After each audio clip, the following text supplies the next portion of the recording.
Assalamualaikum warahmatullahi wabarakatuh. Alhamdulillahirabbil alamin wa bihi nasta'inu ala umurid dunya waddin. Wassalatu wassalamu ala asyrafil anbiya'i wal mursalin wa ala alihi wa ashabihi wa man tabi'ahum bi ihsanin ila yaumiddin. Amma ba'd. Alhamdulillah, hari ini kita dapat bertemu kembali untuk mempelajari bahasa Arab dasar, yang mana ini merupakan rangkuman daripada kitab yang ditulis oleh Kiai Haji Imam Zarkasi dan Kiai Imam Subani dalam kitabnya Durusul Lughah untuk santri dan santriwati Pondok Pesantren Darussalam Gontor Ponorogo, dan juga diaplikasikan oleh alumni-alumninya. Baiklah, hari ini kita memasuki hari yang keempat. Kita akan mempelajari materi ke-5. Kita akan mempelajari materi ke-5. Sebelumnya kita akan review ulang materi kedua. Coba bisa dilihat di layar, fokus, bahwa dalam bahasa Arab ada kelompok benda laki-laki dan kelompok benda perempuan. Kelompok yang laki-laki disebut mudzakkar, adapun perempuan disebut muannats.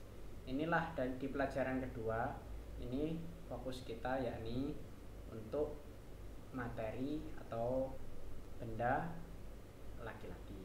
Contohnya kitabun, qalamun, misbahun, maktabun, hadza, zalika, dan lain sebagainya.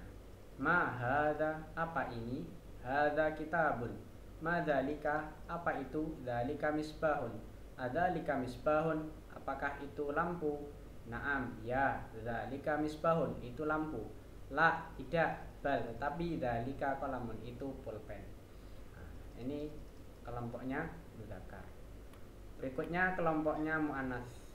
Kurrasatun, sabburatun, qallasatun, hadhihi, tilka.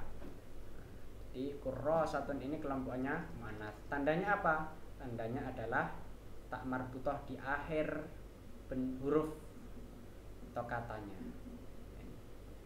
Tun, qallasatun. Ini tanda daripada bahwa benda itu adalah kelompoknya muannats. Adapun pasangannya adalah hadhihi untuk muannats, tilka untuk muannats, hadza untuk mudzakkar, dzalika untuk mudzakkar. Ma hadhihi, hadhihi kurrasatun, apa ini? Ini buku tulis. Ma tilka, apa itu? Tilka sabburatun. Hadhihi tallasatun, apakah ini penghapus papan tulis? Naam, hadhihi tallasatun, ini penghapus papan tulis. La, tidak, bal, tetapi tilka sabburatun, itu adalah papan tulis. Di pelajaran keempat kita mempelajari huna wa hunaka. Huna itu di sini, hunaka itu di sana. Ingat-ingat tulisannya, huna panjang, hunaka panjang juga, naka di sana. Aina, di mana? Hal, apakah? Faslun, fasal, kelas. Masjidun, masjid. Huna faslun, di sini kelas. Hunaka masjidun, di sana masjid. Madza huna, apa di sini? Huna faslun, di sini kelas. Madza hunaka, apa di sana? Di sana kelas. Hunaka masjidun, di sana masjid. Hal huna masjidun, apakah di sini masjid? Naam, ya, huna masjidun, di sini masjid. La, jika tidak, tidak. Bal, tapi huna faslun. Ainal faslu, di mana kelas? Al faslu huna, kelas itu di sini. Hal al faslu huna, apa kelas di sini? Naam, ya, kelas itu di sini. La, tidak, bal, tetapi al faslu hunaka. Ainal masjidu, al masjidu huna. Halil masjidu huna, naam, huwa huna. Huwa kembali ke al masjid. La, tidak, bal, huwa masjid hunaka, di sana. Jadi kalau di mana rumah, ya, ainal baitu, di mana piring? Aina sohnu, di mana kelas? Ainal faslu, di mana masjid? Ainal masjidu, dan lain sebagainya. Di mana pulpen? Ainal qalamu, ya. Baiklah, kita akan mempelajari pada hari ini fokus pada materi kelima di pertemuan keempat. Coba lihat ala. Ala artinya di atas, fi di dalam, fauqa di atas tapi tidak menempel. Contohnya meja, kemudian di atasnya ada lampu. Lampu dan meja kan tidak menempel, itu fauqa. Jadi lampu di atas meja, kita menggunakan di atasnya fauqa. Kalau ala menempel, misalkan buku di atas meja, seperti itu, menempel dengan barang. Fi di dalam atau di, tahta di bawah, baina di antara, waro'a di belakang, amama di depan, janiba di samping.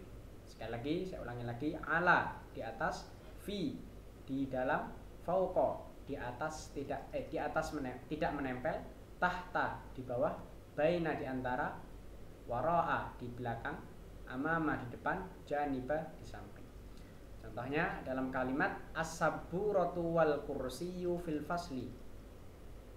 Papan tulis dan kursi fil fasli. Apa artinya fi? Di dalam. Atau berarti posisi sabburah atau papan tulis wal kursiyyu dan kursi fil fasli dalam kelas. Al-kurrasatu alal maktabi. Buku tulis di atas meja. Al-misbahu fawqal maktabi. Ini yang tidak menempel. Al-misbahu lampu, fauqa al-maktab. Fauqa al-maktab di atas meja. Al-maktab yakni meja. Jadi kalau kalian membuat kalimat misalnya pulpen, kolamun, pulpen di atas meja, berarti pulpen itu di atas meja, berarti al-qalamu alal maktabi dan lain sebagainya. Aina saburatu, di mana papan tulis? Ainal kurrasatu, di mana buku tulis? Ainal misbahu, di mana lampu itu? Ainal ustadu, di mana guru atau ustad? Nah, jadi ingat ya, aina dikasih alif lam, ainas saburatu, ainal kurrasatu, ainal misbahu dan lain sebagainya. Maaf kalau ternyata tidak jelas, saya akan pasang, tadi lupa. Ya, insya Allah jelas. Kalau tidak jelas nanti kita akan coba teks ulang ya, atau mengadakan pertemuan ulang. Hal as-sabburatu, apakah papan tulis, wal kursiyu dan kursi, fil fasli di dalam kelas? Naam, ya, as-sabburatu papan tulis, wal kursiyu dan kursi, fil fasli. Nah, jadi pertanyaannya, pola pertanyaannya seperti ini ya. Aina, hal, madza fil fasli, apa di dalam kelas? Fil fasli sabburatun, di dalam kelas ada papan tulis. Madza fauqal maktabi, apa di atas meja? Fauqahu, di atas meja, hu kembali ke maktab, hu, misbahun fauqahu, di atasnya misbahun, lampu. Man fil baiti, siapa? Man itu artinya siapa? Man fil baiti. Nah, cara jawabnya diulangi lagi, fil baiti siapa? Man fil fasli, siapa di dalam kelas? Ulangi lagi, fil fasli, di dalam kelas ada siapa? Muhammad misalnya. Man fil baiti abun wa ummun. Man fil fasli Muhammadun, ustadun, talibun dan lain sebagainya ya. Kemudian kita coba ulangi. Ingat ya, setelah ala, setelah fi, setelah fauqa, setelah tahta di atas, baina di antara, setelah waro'a di belakang, setelah amama di depan, setelah janiba di samping, itu harokatnya yakni kasroh, nah, di bawah. Fil fasli, alal maktabi, fauqal maktabi, nah, dan sebagainya ya.